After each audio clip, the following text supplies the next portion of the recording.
We'd lived in this property for 31 years in relative peace. This property was built for us with rock fencing as retaining walls by the developers. The rock fence is bordered with 30-year-old oleanders, which provided privacy from the neighbors.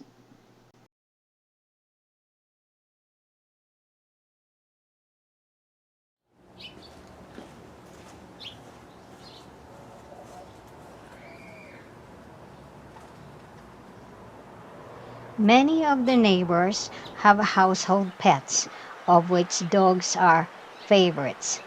However, their area is not fenced or hedged with any other enclosures, so dogs normally would jump into other properties and use them as bathrooms, especially those with turf grass. Picking up dog droppings, especially when it is wet, is a very unpleasant task to do, and it really is bothersome. So for many years, this has been plaguing us. This video clip shows the structure of the stone fences. It's quite low, so an additional height is required. Behind this oleander's hedge, next to Chip's workshop, is a cattle wire fence to keep dogs out from one side. Unfortunately, the neighbor in this side have kept dogs throughout the 31 years, but did not fence their property. Chip built the fence and that solved the problem.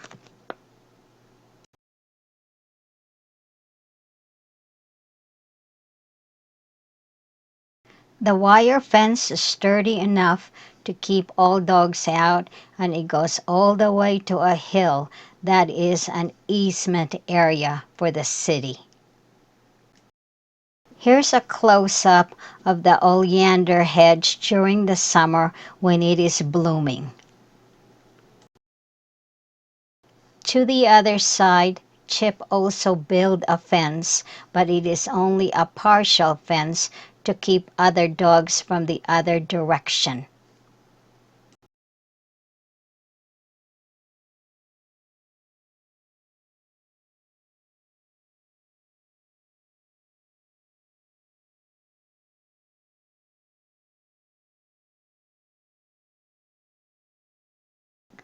After 30 years of no problems with neighbors, a new one emerged 2 years ago. The neighbor to the right began throwing cut oleander branches to our backyard last December 2020 at the midst of the pandemic. In mid-June of 2021, this neighbor reached over the fence and obliterated the oleander hedges, exposing our side patio and living room to his view. What we see from our living room is a view of his backyard. What we see from our living room is the view of his clothesline.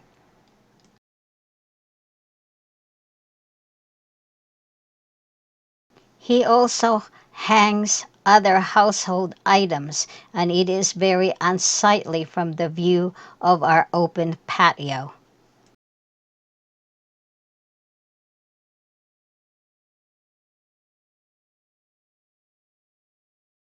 This is a view of the side patio with a full view of the living room.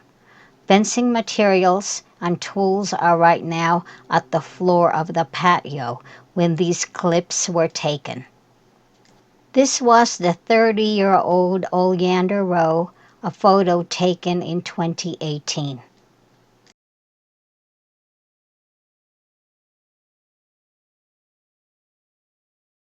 Next photo was taken in July 15, 2021 with the oleander row chopped up.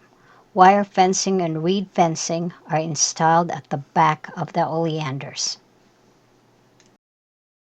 Chip raised the 4 feet rock fence from our side to 7 feet as allowable by city code. Here's Chip driving the 8 feet steel post to hold the wire fence.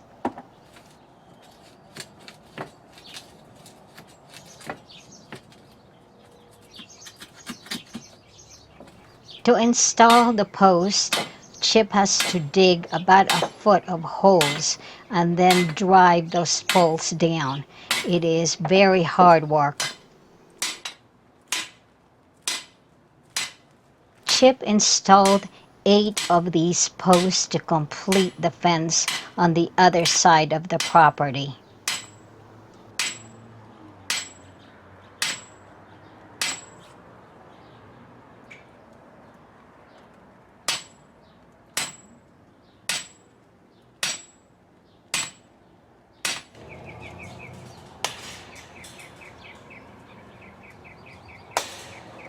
It takes a great deal of skill to install this welded wire fencing, also known as cattle wire fencing. I gotta nip these little pieces of wire off, and that way I can wrap it better. It's kind of hard to see, but there's little pieces of wire there.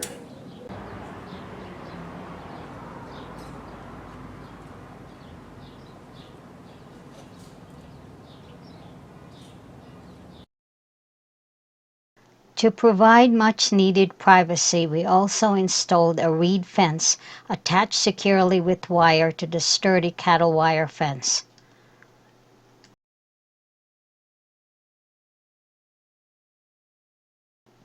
The added reed fencing will allow the oleanders to recover and provide privacy to this section of the yard.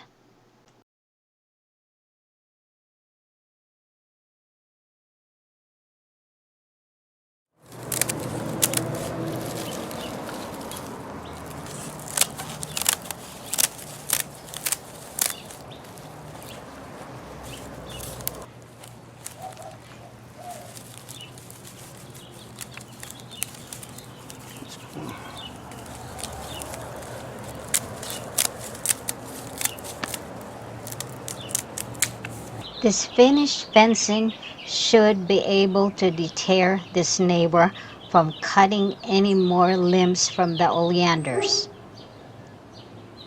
The reed fencing was secured to the cattle wire fencing with sturdy wires and also reinforced with silicone caulking at the bottom to support the reeds.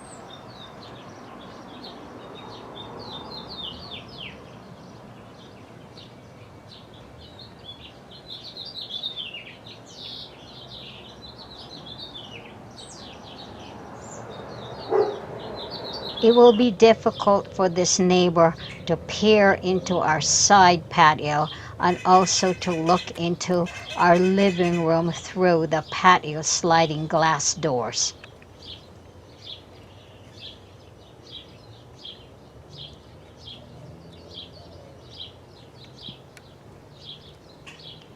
Chip added several rows of caulking into the reed fencing to prevent it from sliding down, especially when rain hits the area and will have also very strong winds. Chip also added some of the cut twigs and anchor these with wires to add more privacy. But I think he's just doing this for fun and sort of artwork by the fence.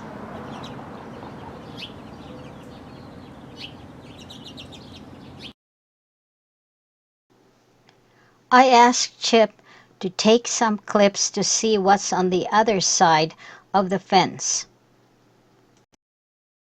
This troublesome neighbor also have oleanders in his property, just as you can see here from the hilltop. From this view, you can also see just bricks. There is no lawn in the other side of that fence. His side of the fence shows that he has just used this area as storage with rotten timbers. And then you can also see a lawn mower that's just standing there, but he has no lawn.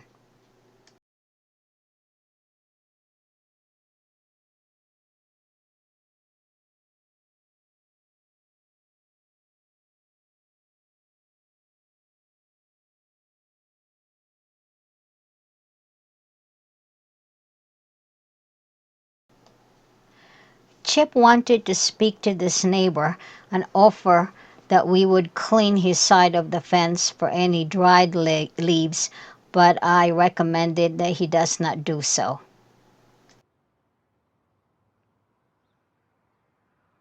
From few interactions with this neighbor, he definitely is all about complaints with nothing positive to say. So if Chip speaks to him, it will just end up in a shouting match. He seems to aggravate the situation further.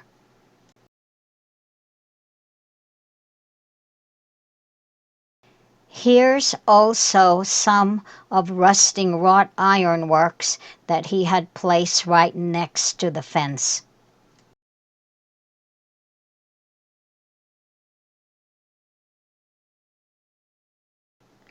This is a profile of this neighbor. He is 68 to 70 years of age, male and retired. He lives alone and no children and no pets. And we don't see any friends coming and going inside his house, so he's basically a loner. This clip shows the front of the house where the fences are surrounding the front all the way to the back. Chip maintains this house from the front to the back and any repairs inside. The landscape of this house includes crushed gravel at the front instead of lawn. This is to conserve water, especially in the American Southwest, because we have very few water sources. Chip installed a sprinkling system here in the front yard and exclusive to the areas of the flower beds and over where the pine tree is located. The Texas sage is in bloom and Chip is admiring them. Here's a view of the finished fence from the side front, right across where the neighbor had rested his rusted window grills. We will continue to maintain these fences to make sure that no dogs or neighbors will be coming in uninvited. Chip and I like our solitude, our peace and quiet. We have worked for over 40 years to arrive to where we are today. We are early retirees and we do like our paradise right here in the backyard. We live in town and this is where the amenities are for our lifestyle. It has been said that tall fences make good neighbors, and that is definitely true, as neighbors can make a lot of hell for you if they are not the right kind. It is our hope that this new fence will end the problem that we have with this neighbor. The total cost of the fence was $300, and that only includes materials. It took 8 days to complete the fence in the hot sun of over 90 degrees Fahrenheit. We only want to live in peace. Thank you for watching.